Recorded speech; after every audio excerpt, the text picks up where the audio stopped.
Hello everyone, my name is Nathan and today it's time to continue our Monopoly game in Starmade. Welcome back.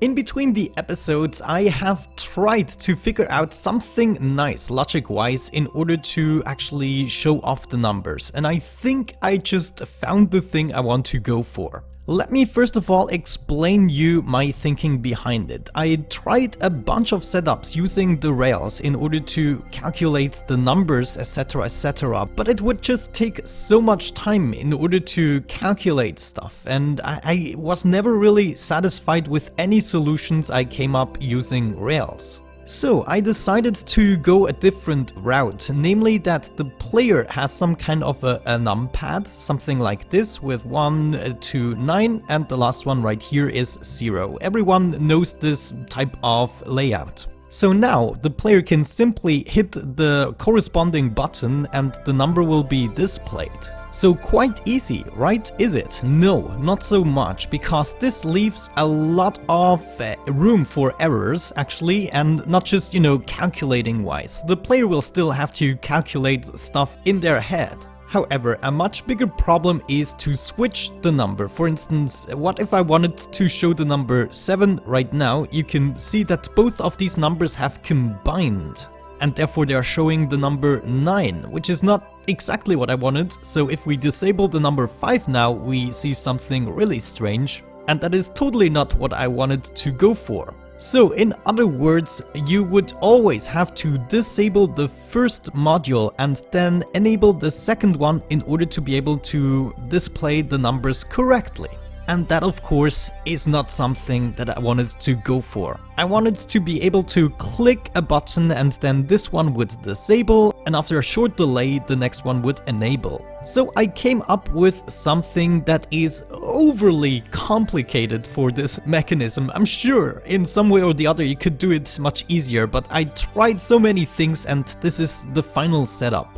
So if we click a number, for instance number 5, you can see it being displayed after a short delay. If I go to number 7, then it disables and the new number 7 is being shown, number 0, etc. You can just click the number that you want to go for. So that seems to be working out quite well, and the logic behind it you can see right here. So for each of these numbers we're gonna need one of these sticks with a button, a delay, a flip-flop, an OR gate and an AND gate. So it is overly freaking complicated. Maybe you guys know how to simplify this, but I think we are going to build at least one together of those bad boys. Then I'm gonna try to copy at least a portion of those guys out in order to be able to do it a little bit more quickly. However, let me first of all show you what I've done. Below these hull blocks, I installed all of the activation modules that are responsible for the segments. So you can see, for instance, this one is the first segment, then we have the second segment, the third one, etc. And you have to do it like so, because one activation block can only be ever responsible for one lamp. So if I have hooked up this block to those two guys cannot be activated with another module. They will only run over this module. So now, of course, we have to set flip-flops corresponding to the segments. Let me show you what I mean. We are going to start with a button at this height, and I want to install all of the buttons that we are going to need. So for numbers 0 through 9. There we go. Below the buttons, I want a delay signal. So I'm gonna choose number 1 to begin with, and we're going to have a short delay right here. This is important to give it some time to shut off all modules that are currently activated. The delay signal itself will then go into the flip-flop. If you don't know what a flip-flop is, as soon as it gets any kind of signal, it will change its state. So no matter what, for instance, if I hooked up this button right here to the flip-flop, then I could press this button and you can see even though the button has shut off, the flip-flop is now enabled. A second click of the button will shut off the flip-flop again. So let's disconnect this one right here. The flip-flop itself will activate all of the segments. In the case of number 1, we only need this segment and this one activated. So seeing how I hooked up these segments, kind of how I would read a page, for instance, we have to activate this signal and the last one. And we can actually test it by simply clicking this button. There we go, number 1 is being displayed. And if I hit the button once again, then it should disable because of the flip-flop mechanics. Great, let's continue right here. Below the flip-flop, I actually want an OR gate. So we're gonna have an OR gate. It is not hooked up to anything just yet. This OR gate will have to be hooked up to all of the buttons. So each of these buttons will enable this OR gate and therefore act as one single signal going out from this OR gate.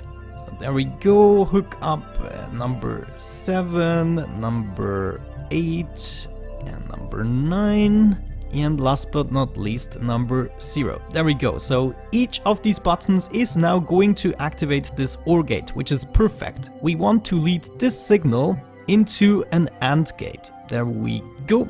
Now, of course, this AND gate should also have a different signal, so we want to check, is this flip-flop here already activated? And if we press any of these buttons, we want to disable the flip-flop so that another number can be displayed, another flip-flop can turn on. Therefore, we check, do we click any of these buttons, and at the same time, is this flip-flop turned on? So we also have to hook up this flip-flop to the AND gate. And now we have two signals going towards this AND gate. If both of these signals are active, it means we want to shut off the flip-flop, and therefore we're gonna send a new signal from this AND gate to the flip-flop. Simple as that. So, can we demonstrate this? Not really well. I think we have to do a second one. Yeah, let's do the second one. We are gonna select the number 2 button, hook it up to a delay signal. The delay signal is going into a flip-flop. This flip-flop should activate the segments for number 2, which is this one on the top, then the right side, the center bit. Then we want this guy and the lower one, so those two,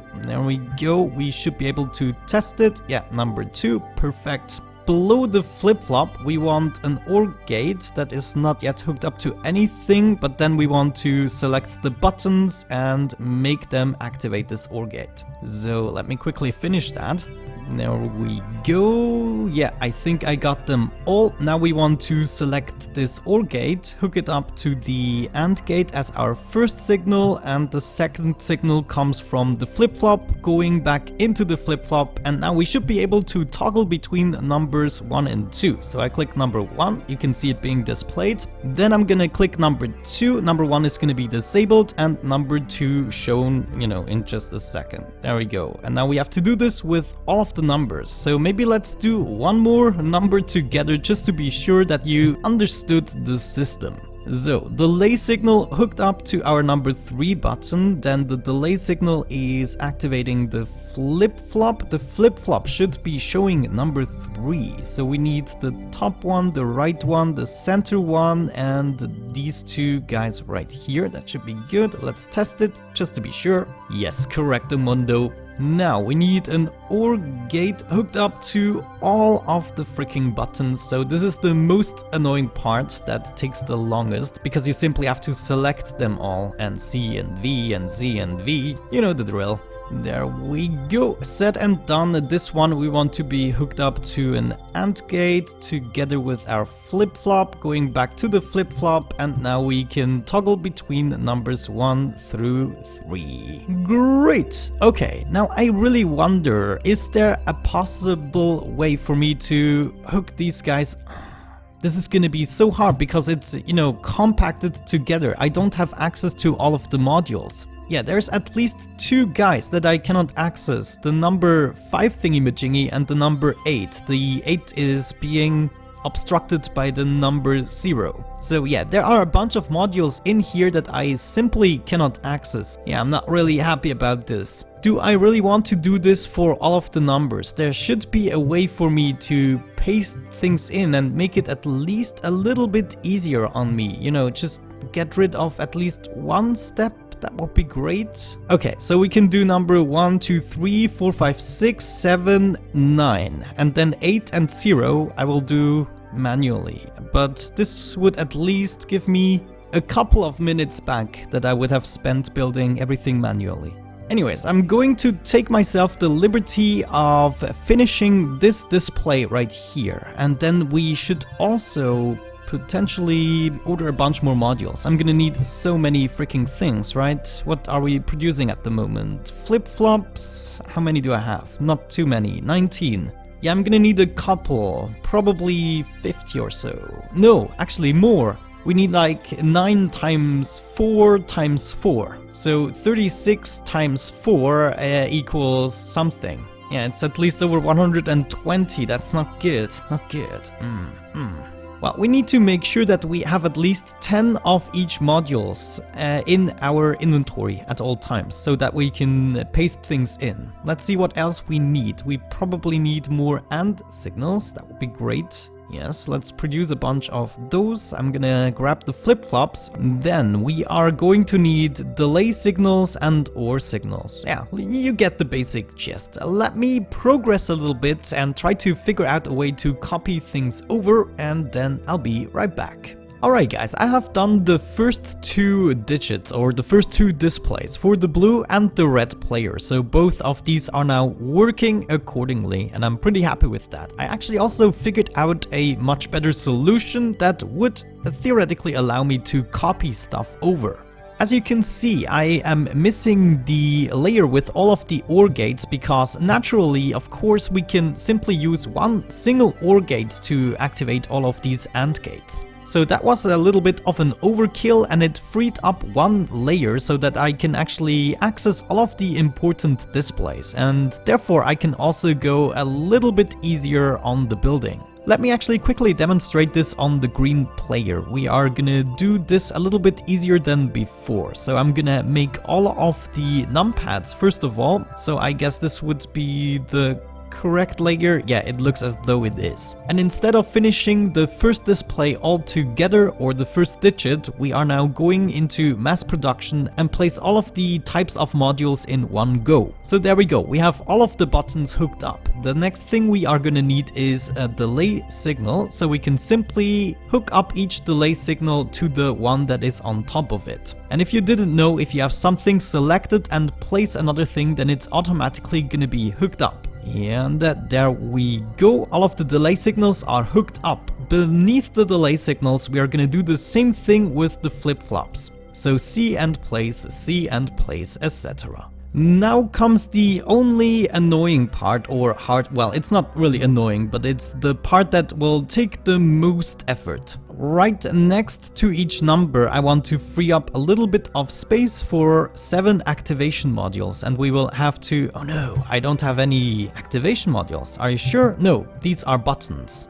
Of course, I wanted to use the activation modules, which I have plenty of. So let's do this quickly. We're gonna hook up 7 of these modules, and then we have to distribute the individual segments to these modules. So I want to go with the same pattern I went before, so the hooking up is a little bit easier. So just like I would read a book, I'm also going to mark those guys. This makes the most sense in my brain. So let's do this for all of the digits and all of the segments. There we go. Beautiful. Now that everything is hooked up more or less, or at least the segments, we're gonna choose the flip-flop of the number 1 digit, and therefore we have to hook up the corresponding modules. Let's go and choose number 2 right here. Number 2 would be this, so we have to select this, and that. Then flip-flop number 3 would be this, and that. Flip-flop number 4 would be this, and that. Flip-flop number 5 would be this, and that. And then flip-flop number 6 would be this, and all of the below. Then number 7 would be this, and that. Number 8 is the easiest, because you can just hook up everything. Then we got number 9, all of those guys, leave one out, this one, and the number 0, everything except the center one. There we go. All of these are now hooked up, and of course we have to do this for the rest of the numbers. And I'm gonna spare you the pain, and I'm gonna do this off camera. See ya in a second. And there we go. So theoretically everything should be hooked up. Let's just randomly test it. Number 8 please, and number 7. Okay, looking good, looking snazzy. Now comes the next step. We need to add this OR gate that we have left out, and also AND gates are missing. So the OR gate is gonna go right here, and what I want to do is simply hook it up to everything. Well, not everything, but all of the buttons. So all of the buttons should be activating this bad boy, and of course that spares us a whole bunch of OR gates and a whole bunch of hooking up effort. There we go, all of the buttons are hooked up to the OR gate. The OR gate itself should be activating each of the AND gates that I'm gonna place 2 blocks below each of these flip-flops. So as soon as we have hooked up the AND gate to the OR gate here, I want to select the AND gate, hook it up with the flip-flop, select the flip-flop and hook it up with the AND gate. Now we're gonna select the OR gate again and place the next AND gate, hook up. There we go, select hook up, then OR gate, next AND gate, hook up, etc, etc. And this way we have the exact same system as before, at least functional wise, and it's actually not so much of a pain to place all of the individual blocks down. Okay, this would be the last connection, there we go, and now we should be able to already test it. Right now it is the number 7, so let's switch it to number 5, and you can see it is working beautifully. Okay, and I also don't seem to have made mistakes. Yeah, the numbers are being shown correctly. Okay, and I guess I will have to finish that for the rest of the module. So let's continue with this one, OR signal, and hook up everything. However, once again, I'm gonna spare you the trouble, and we're gonna catch us in just a second.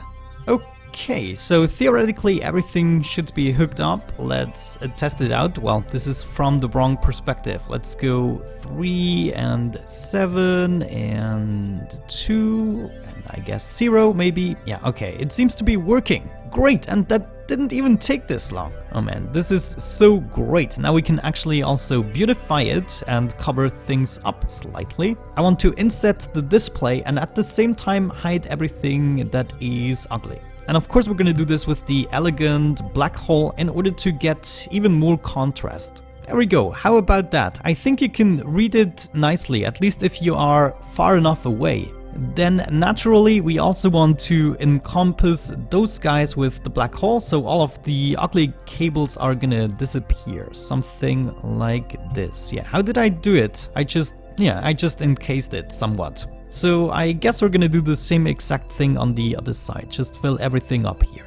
Oh yeah, look at this. Covering all of the ugliness, there will be nothing left, hinting to all of the logic hidden behind and beneath the board. It's awesome, I like it. Well, I'm actually going to finish this one right here as well. Since I'm already in the flow of placing all of these modules, I think it's best to finish this. Otherwise, I'm just gonna leave it be forever. And what else is to do after this? I'm not really sure, but I'm gonna catch you in just a second.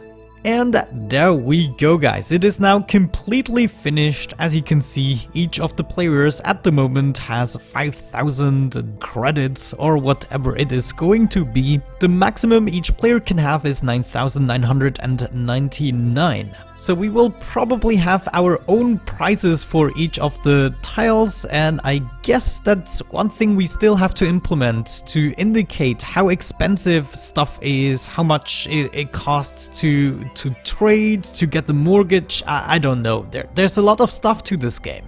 But yeah, currently I'm pretty happy about this. Also, the logic all looks very structured and everything makes a ton of sense at the moment. So, you know, it's not too messy at all, I would say. Maybe a little bit here on the back, but in my eyes it actually makes sense. I know what everything does, and in case the system should bug out, we of course can simply adjust things, and I definitely know what's going on right now, so that is still good. But yeah, with that out of the way, I would say we're gonna wrap it up for today. Today we have done something very important. I mean, keeping track of how much money each player has is very important in Monopoly, I would say, and this is my solution. I hope you're happy with it. And with that out of the way, I would say we're gonna wrap it up right at this point. Thank you so much for watching, guys. I hope you enjoyed. Have a great time, and hopefully I'm gonna catch you in the next one.